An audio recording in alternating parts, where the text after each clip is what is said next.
जय श्री श्याम दोस्तों, श्याम गुरुकुल पॉइंट में आप सबका स्वागत है। दोस्तों आज हमारा चैप्टर है साझेदारी का सामान्य परिचय। दोस्तों आपने 11th क्लास में पढ़ा होगा एकाकी व्यापार के बारे में। एकाकी व्यापार में एक ही स्वामी होता है, जबकि साझेदारी व्यापार है पार्टनरशिप फर्म में कम से कम 2 व्यक्ति होने आवश्यक है और अधिकतम कंपनी एक्ट 2013 के अनुसार 50 सदस्य हो सकते हैं। लेकिन पार्टनरशिप एक्ट 1932 अधिकतम संख्या के बारे में कुछ नहीं कहता है। केवल उसने मिनिमम संख्या के बारे में बताया है कि साझेदारी में मिनिमम संख्या 2 होती है, जबकि कंपनी एक्ट 2013 के अनुसार मैक्सिमम संख्या 50 होती है। अब आते हैं दोस्तों कंपनी की तरफ। कंपनी में क्या होता है, जब निजी कंपनी होती है उसमें मिनिमम 2 सदस्य होते हैं, मैक्सिमम 200 सदस्य होते हैं। जबकि एक सार्वजनिक कंपनी में मिनिमम 7 सदस्य होते हैं और अधिकतम पर कोई लिमिट नहीं है, कितने भी हो सकते हैं अधिकतम। तो आइए साझेदारी को शुरू करते हैं। भारतीय साझेदारी अधिनियम 1932 भारत में 1 अक्टूबर 1932 से भारतीय साझेदारी अधिनियम लागू है। अब देखिए अपन देखते हैं साझेदारी की परिभाषा। भारतीय साझेदारी अधिनियम 1932 की धारा 4 के अनुसार तो परिभाषा दे रखी है धारा 4 में। साझेदारी उन व्यक्तियों के मध्य पारस्परिक संबंध है जो किसी ऐसे व्यवसाय के लाभों को बांटने के लिए सहमत हुए हैं जिसका संचालन उन सभी के द्वारा या उन सभी की ओर से किसी एक के द्वारा किया जाता है। एक तो धारा 4 के अंतर्गत परिभाषा दे रखी है, दूसरा कह रहा है कि लाभों को बांटने के लिए साझेदारी तभी मानी जाएगी जब वो लाभों को बांटने के लिए क्या हो, सहमत हो। साझेदारी व्यापार को उन सभी के द्वारा भी चलाया जा सकता है या उन सभी के द्वारा किसी एक साझेदार को नियुक्त कर दिया जाएगा। अब आते हैं साझेदारी संलेख। साझेदारी संलेख क्या होता है? साझेदारों के मध्य जो लिखित समझौता होता है उसे साझेदारी संलेख कहते हैं। साझेदार कौन होता है? साझेदारी में जो व्यक्ति शामिल होते हैं साझेदार कहलाते हैं। फर्म, सभी साझेदार एक साथ मिलकर फर्म कहलाते हैं। फर्म का नाम, जिस नाम से व्यवसाय संचालित होता है उसे फर्म का नाम कहते हैं। जैसे राम और श्याम मिलकर एक पार्टनरशिप फर्म खोलते हैं और फर्म का नाम रखते हैं राम एंड श्याम सन्स, या फिर नाम रख सकते हैं राम एंड श्याम ब्रोदर्स।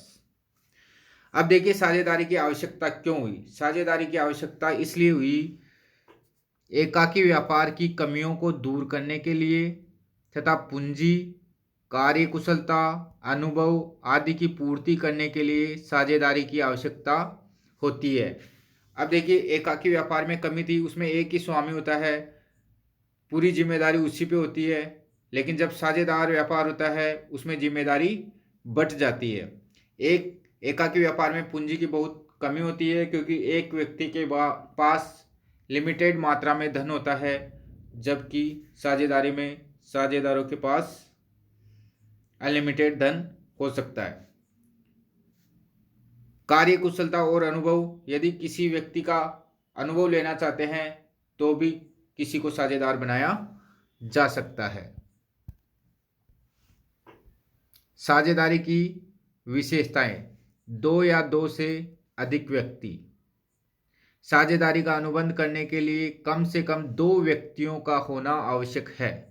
भारतीय साझेदारी अधिनियम में अधिकतम सदस्यों के बारे में कुछ नहीं कहा गया है, लेकिन कंपनी अधिनियम 2013 के अनुसार एक साझेदारी में अधिकतम 50 सदस्य हो सकते हैं। अनुबंध या समझौता या ठहराव, एग्रीमेंट, यह लिखित या मौखिक हो सकता है। लिखित भी वेद है और मौखिक भी वेद है। तो जो एग्रीमेंट है वो लिखित में भी हो सकता है और मौखिक में भी हो सकता है। व्यवसाय, साझेदारी का निर्माण किसी व्यवसाय को चलाने के लिए किया जाता है। पारस्परिक अभिकरण, प्रत्येक साझेदार अपनी फर्म का एजेंट भी है और स्वामी भी। सभी साझेदारों के बीच आपस में एक पारस्परिक एजेंसी का संबंध विद्यमान होता है। तो साझेदारों के मध्य तो क्या होता है, एजेंसी का संबंध होता है और फर्म और साझेदारों के बीच में एजेंट का संबंध होता है। लाभ का विभाजन, लाभ हानि को सभी साझेदारों में आपस में बांटा जा सकता है। यह अनुपात बराबर बराबर भी हो सकता है, असमान अनुपात में भी हो सकता है, पूंजी के अनुपात में भी हो सकता है। साझेदारी के उत्तरदायित्व, सभी साझेदार मिलकर फर्म का संचालन कर सकते हैं या उनकी तरफ से कोई एक या अधिक साझेदार मिलकर संचालन कर सकते हैं, लेकिन प्रत्येक साझेदार फर्म के कार्यों के लिए सामूहिक एवं व्यक्तिगत रूप से उत्तरदायी होता है। अगला पॉइंट है असीमित दायित्व। साझेदारी में प्रत्येक साझेदार का दायित्व असीमित होता है, यानी कि लेनदारों को भुगतान करने के लिए उसकी व्यक्तिगत संपत्तियों का भी प्रयोग किया जा सकता है। इस साझेदारी की कमी को दूर करने के लिए एक नए प्रकार की साझेदारी का जन्म हुआ है, LLP एक्ट 2008। LLP की फुल फॉर्म है लिमिटेड लायबिलिटी पार्टनरशिप। यदि इसमें आप पंजीकरण कराते हो तो साझेदारों का दायित्व क्या होता है, सीमित होता है, लेकिन पार्टनरशिप एक्ट 1932 के अनुसार साझेदारों का दायित्व क्या होता है, असीमित होता है।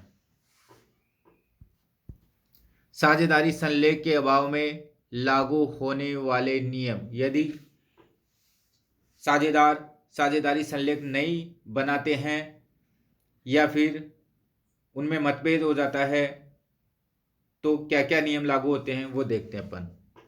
तो साझेदारी संलेख या ठहराव के अभाव में अनुपस्थिति में मतभेद होने पर स्वतः ही भारतीय साझेदारी अधिनियम 1932 के प्रावधान लागू हो जाएंगे। तो इसमें आपको दो चीज़ें ध्यान रखनी है, 1932 में क्या क्या प्रावधान लागू होंगे, दो प्रावधान लागू हो जाएंगे। एक तो लाभ हानि को सभी साझेदारों में बराबर बराबर अनुपात में बांटा जाएगा। यदि किसी साझेदार ने फर्म को पूंजी के अतिरिक्त कोई ऋण दिया है, ऋण पर 6% वार्षिक की दर से ब्याज दिया जाएगा। तो 1932 के दो प्रावधान लागू हो जाएंगे। एक तो साझेदारों में लाभ हानि अनुपात बराबर बराबर अनुपात में बांटा जाएगा और ऋण पर 6% वार्षिक की दर से ब्याज दिया जाएगा। नोट देखिए, साझेदारी संलेख के अभाव में साझेदारों को पूंजी पर ब्याज, वेतन, कमीशन, बोनस, आहरण पर ब्याज का कोई समायोजन नहीं करेंगे। यानी कि साझेदारी संलेख का अभाव है, ना तो पूंजी पर ब्याज दिया जाएगा, ना ही आहरण पर ब्याज वसूल किया जाएगा, ना ही साझेदारों को वेतन दिया जाएगा, ना ही कमीशन दिया जाएगा, ना ही बोनस दिया जाएगा।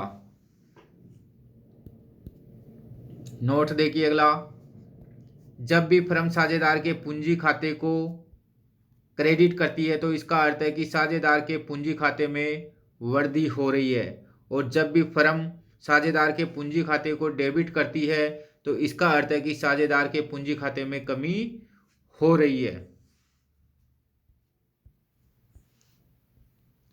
अब देखिए पूंजी खाते रखने की विधियां। पूंजी खाते रखने की दो विधियां हैं, स्थिर पूंजी विधि और अस्थिर पूंजी विधि, जिसे परिवर्तनशील पूंजी विधि भी कहते हैं।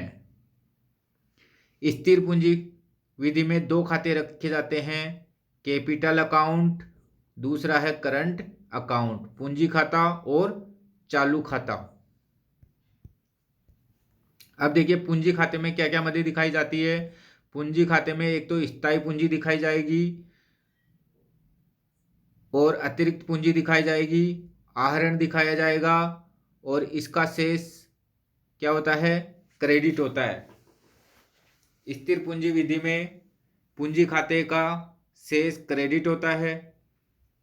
इसमें स्थायी पूंजी दिखाई जाती है, अतिरिक्त पूंजी दिखाई जाती है और आहरण को दिखाया जाता है। दूसरा अकाउंट है करंट अकाउंट। करंट अकाउंट में अपन स्थायी पूंजी नहीं दिखाते, स्थायी पूंजी के अतिरिक्त अन्य सभी व्यवहारों को दिखाया जाता है। अन्य व्यवहार कौन कौन से हैं? पूंजी पर ब्याज हो गया, आहरण पर ब्याज हो गया, वेतन कमीशन बोनस हो गया, लाभों में हिस्सा हो गया। चालू खाते का शेष डेबिट या क्रेडिट हो सकता है। देखिए कैपिटल अकाउंट का तो हमेशा क्या होगा, क्रेडिट ही होगा, जबकि करंट अकाउंट का डेबिट भी हो सकता है और क्रेडिट भी हो सकता है। अब आते हैं परिवर्तनशील पूंजी विधि। परिवर्तनशील पूंजी में केवल एक खाता खोला जाता है। कौन सा? पूंजी खाता। इस खाते में स्थायी पूंजी तथा अन्य सभी व्यवहार एक साथ एक जगह पर आते हैं। इस खाते का शेष डेबिट या क्रेडिट हो सकता है। अन्य व्यवहार कौन कौन से हैं? अन्य व्यवहार है वही पूंजी पर ब्याज, आहरण पर ब्याज, वेतन कमीशन बोनस और लाभों में हिस्सा। आगे देखिए स्थिर एवं अस्थिर पूंजी खातों के बीच अंतर। खातों की संख्या। स्थिर पूंजी विधि में दो खाते खोले जाते हैं, एक तो पूंजी खाता, दूसरा चालू खाता। जबकि परिवर्तनशील पूंजी विधि में केवल एक खाता ही खोला जाता है, वो है पूंजी खाता। संलेख संबंधी मदे।